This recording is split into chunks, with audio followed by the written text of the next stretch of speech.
Okay, in this video I will talk about, well, this category O, which is isomorphic to the full category of omega cat, the category of strict omega categories spanned by the Orientals.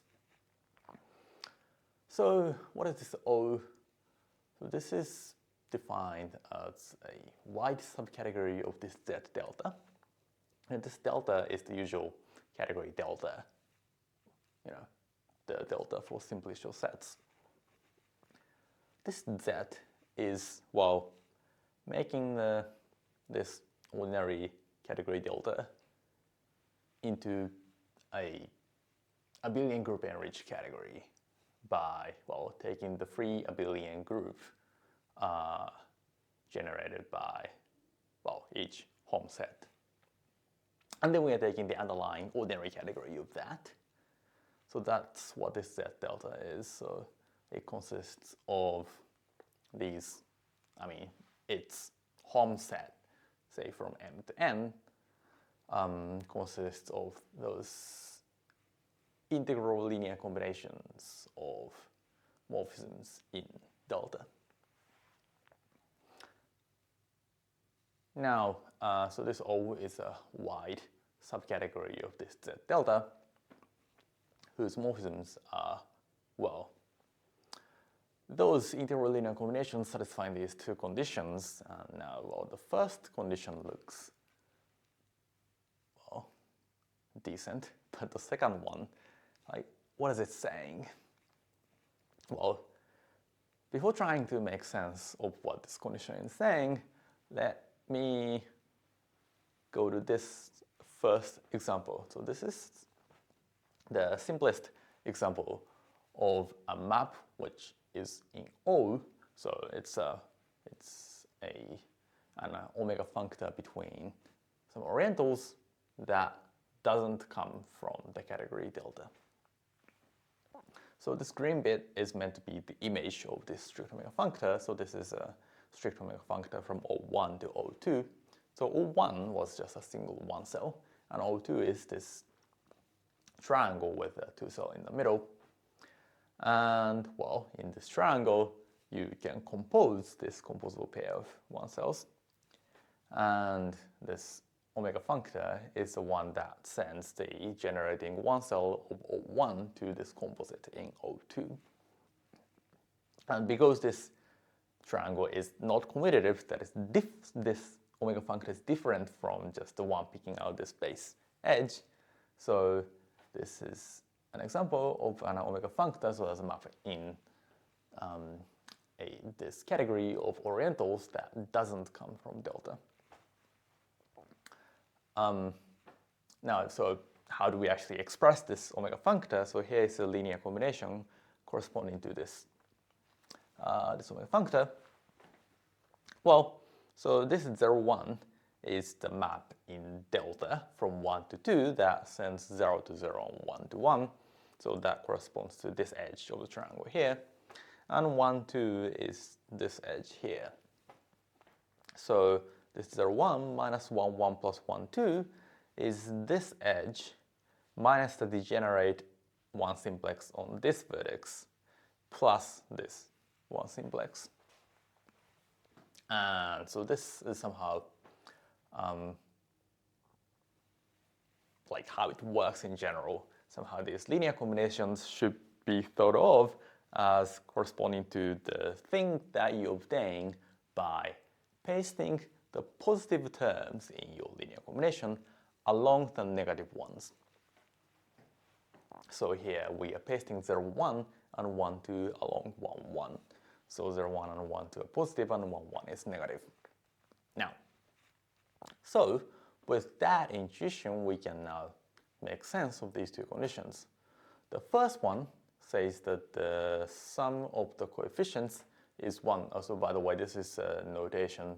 So if you have x in this Hom set, that should be an integral linear combination of maps in delta.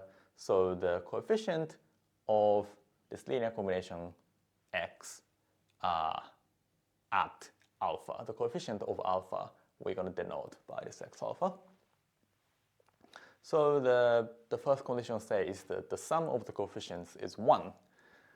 Now, so with this intuition that we are pasting the positive things along the negative things, this sum of the coefficients is the difference between the number of things that we are pasting and the number of things along which we are pasting those things. So, I mean, for example, if we look at this linear combination, we are pasting 2 things along one thing. So the coefficient is 2 minus 1, which is 1. So it does satisfy this condition. And, well, what this is saying is, so we are pasting, these alphas, which are, basically generating M cells in On. So each of the things that we are pasting is itself, an M-dimensional globe topologically. Now, we are pasting these M-dimensional globes, and we want to get as the end result just a single M cell, so that's again an M globe. So, so if you just think about pasting a bunch of M globes and getting an M globe as the result, if this number is bigger than 1, then you are not pasting things enough. So somehow you have more things that you want to compose compared to how many times you are actually pasting things. So if this is greater than 1, then you're going to end up with, a disconnected thing, which is not good as an M globe.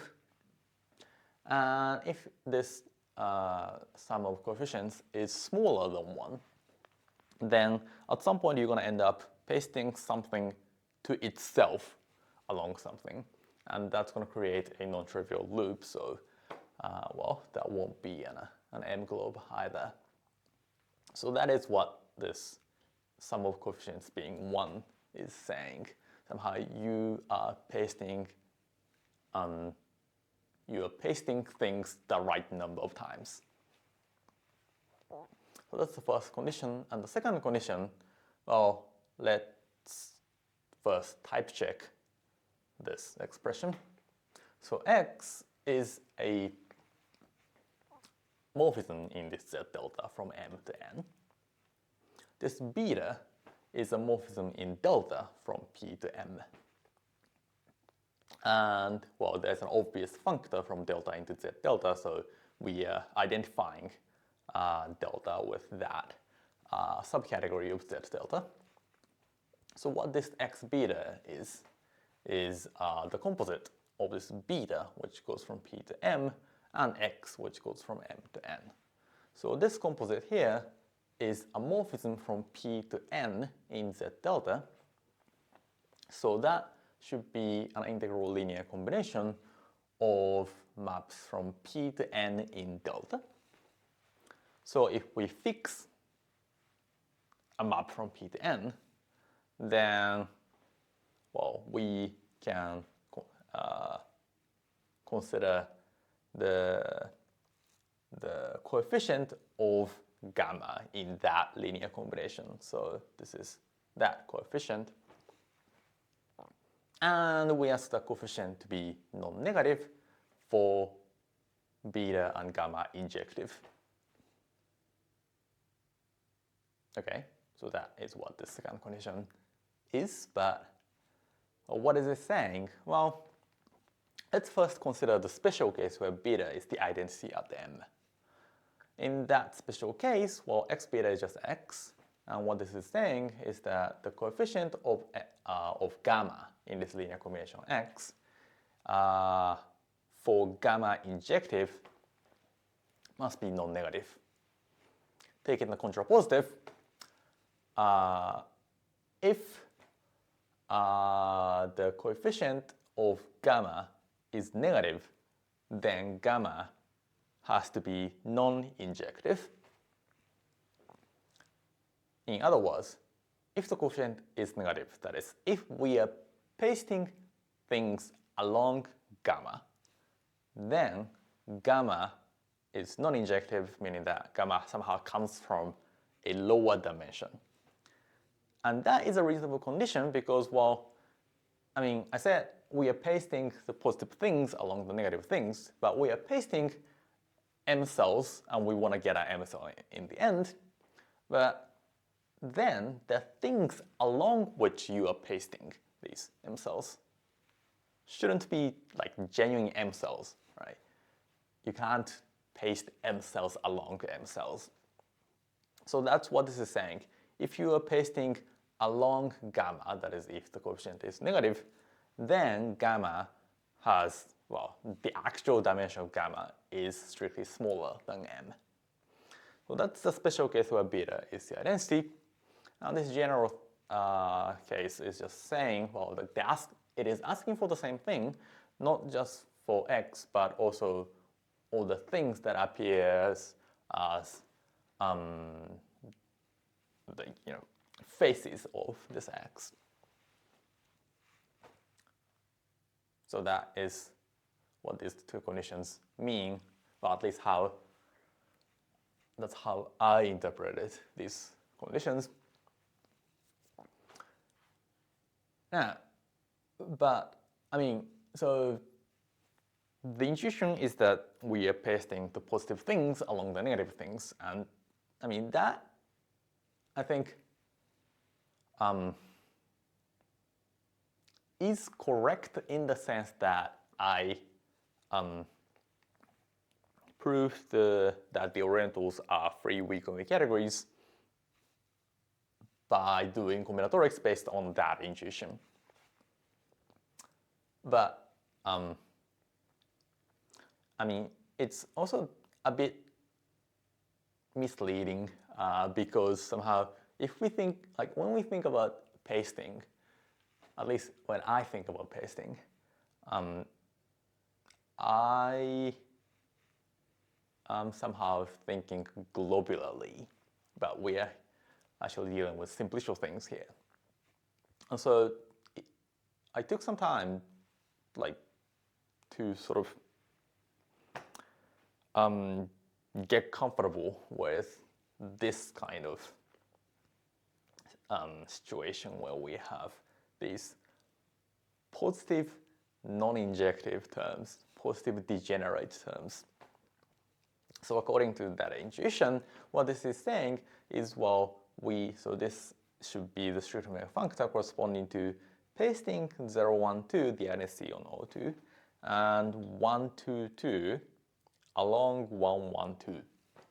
But both 1, 1, 2 and 1, 2, 2 are degenerate simplices on this edge 1, 2. So what is this pasting doing? Well, this is the answer. So I mean, this is a map from O2 to O2, and because this 0, 1, 2 term is there, somehow it is almost the identity. But I mean, as I drew here, we are sending the edge 0, 1 to the composite of 0, 1 and 1, 2, and the edge 1, 2 to the degenerate 1 simplex on the vertex 2. So because things are simplicial in this setting, like when you specify an omega functor from OM to ON, like, yes, you have to specify where to send the unique generating M cell in OM, but even after you've done that, there is some flexibility as to what you do on the boundary of the OM. Well, because the boundary is not, not just a single source and a single target, like the source and the source bit and the target side, the target bit of the nth Oriental, they consist of somehow, like smaller n-1 simplicities pasted together. So you can do this kind of thing to the boundary, and that kind of thing is encoded by these positive degenerate terms. And another thing that positive degenerate terms can do is encode whiskering. So this is a map from O2 to O3, which picks out this face 0, 1, 2, which is this, whiskered with the edge 2, 3. So this is encoded by somehow saying that we are pasting 0, 1, 2, 1, 2, 2, 3 along 2, 2, 2. Yeah, anyway, so this is the category O, and Steiner proved that this category is isomorphic to the Orientals, so this is what I used in, my paper.